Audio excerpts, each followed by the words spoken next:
AI can be destructive beyond our wildest dreams. Beyond. Wow. And the perspective I'm giving here is this. We use it all the time. It's growing right before our eyes. Most people that you talk to, more and more people are becoming educated on it, and thanks to shows like yours and your ministry.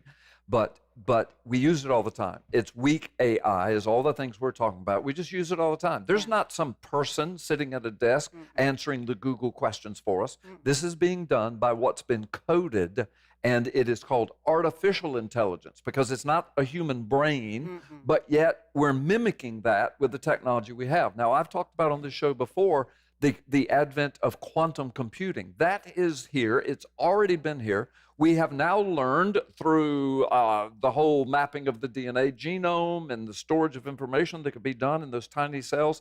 Now through quantum mechanics, CERN, understanding the smallest particles of life itself, of matter itself. Now we understand about electrons and protons and the entanglement theory and how all of that stuff works. And I could describe it, but we don't have time. But the bottom line is, now we know we can store information and power in micro dots. And now we're learning how to put that into our computing world. So that speeds up not only the, excuse me for being redundant, the speed of how we operate, but more than that, it speeds up the amount of knowledge we collect, we store, and then we teach this artificial intelligence. It's like a child. You take a 2-year-old child, and I've got one in my family now, and it's amazing that the child learns 15 words a day and uses them in sentences, and they just keep going and going and going, expanding. A 2-year-old child. Well, this artificial intelligence is way beyond that. And so it takes all of this information that they're feeding it, and it stores it and can retrieve it instantly. Then they teach it how to retrieve it with algorithms. And so what's happening is it's getting away from us because now it's already because we know these things. I'm going to give the biblical aspect to it just right here. But it's taken and just this last week or so and mimicked a woman's daughter, her face and her image and her talk, and tried to get her to give them, I guess, money or something to rescue their daughter who was in bed sleeping. This technology is being used in Israel, but this is what Elon Musk is warning us. He said, Israel probably has helped develop this more than anybody because there's Israeli engineers are behind this. But there's genius in Israel. Some of the greatest developments in all have come from Israel. Isn't that right? Yes, it is. Let me just skip to the biblical because that's where I'm going, and I want to make sure we get this in. This is important.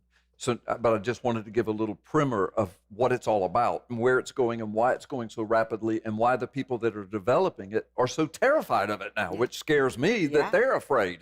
You know, and, Elon Musk was one of the early developers of AI. And he stepped back and he says, I'm afraid of it. I've written down what he has to say.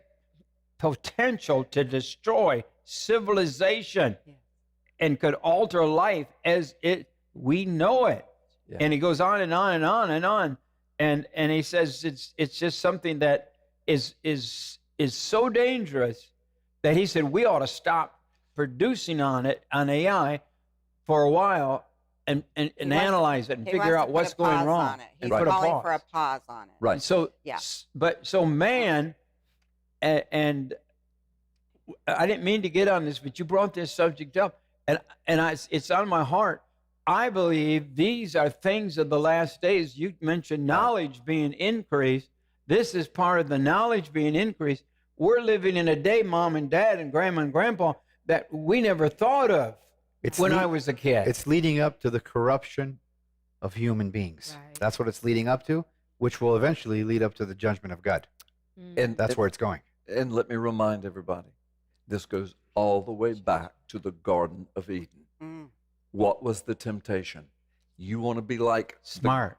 You want to be like the gods? You want to be like me? You want to be like us, the gods? You want to be like God himself? Eat of this fruit, which was not a literal fruit. This is metaphorical. From this tree. What tree? The tree of the knowledge of good and evil. Now we have this thing called the World Wide Web with branches all over the world. Reaches all out into the world.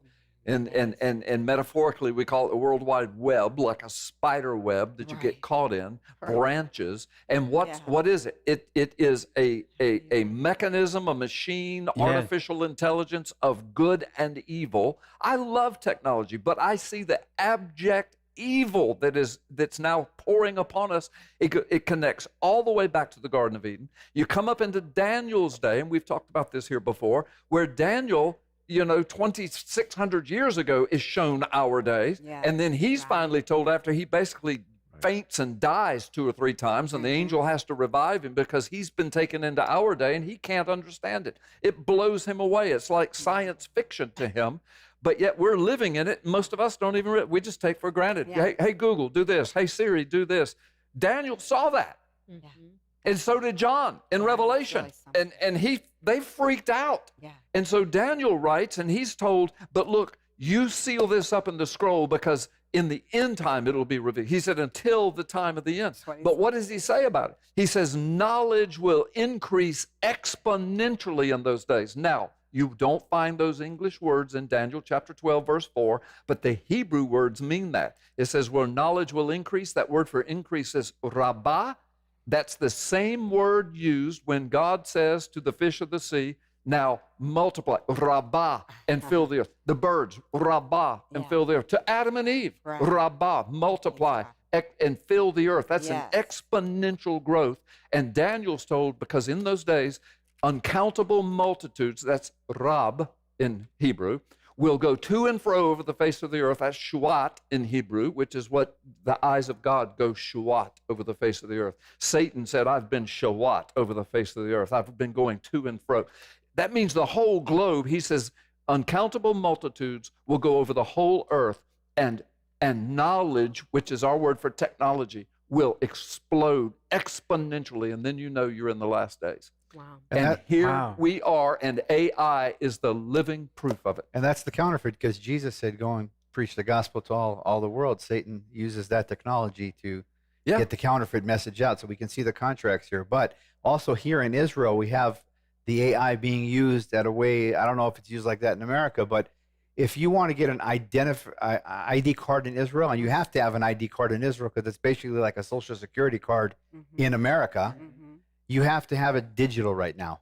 So we have a card. My card is in the room, I think. I could show you the card. It has a chip on it. Okay, so they can trace wherever you are by your ID card. They don't even need GPS in your car. So that chip that you have, that Apple just put out right now about that chip that you can put in your luggage and trace your luggage around that it doesn't get lost, that technology comes from Israel, and that technology is already in the Israeli ID cards. So they know exactly where you are. They know exactly where you're going. Well, I'm waiting for the time where they'll release that information to Yad L'Achim, the anti-missionary organization in Israel, and they'll be able to track pretty much wherever you are, unless you leave your ID card at home and just take a Photoshop. What I do, I just have a photo of my ID because there's no chip on the photo. Not yet.